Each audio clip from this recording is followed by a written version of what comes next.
Contente de vous voir, comme toujours, mais on risque de manquer de temps pour les politesses.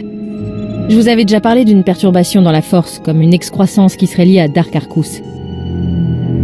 Je me suis servi de ma connexion avec Arcus pour savoir qui d'autre était lié à la perturbation. Il y a des traîtres Revanites infiltrés dans nos rangs. J'en ai trouvé quelques-uns. Vous avez appris quelque chose?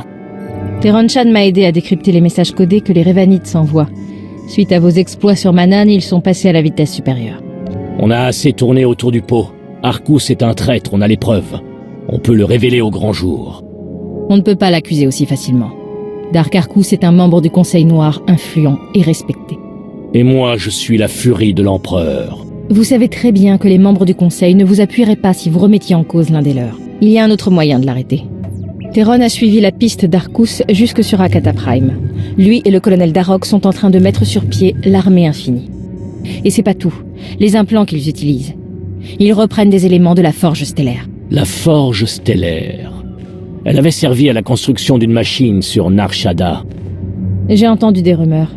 On peut créer n'importe quoi à partir de pas grand-chose. Et c'était lié à la puissance de la forge stellaire. La forge stellaire était un chantier autonome alimenté par la force, une propriété des Rakata. Il a été détruit il y a plusieurs siècles, mais les Revanites ont récupéré une partie des ruines. Cette technologie rend les soldats pratiquement immortels. Et comme elle envahit leurs esprits, les Revanites en font ce qu'ils veulent. Il faut qu'on découvre comment ils s'y prennent. Ça pourrait nous être utile. Ça, je vous le fais pas dire. Teron et Jakaro nous attendent là-bas au sol. On ferait mieux de foncer vers Rakata Prime.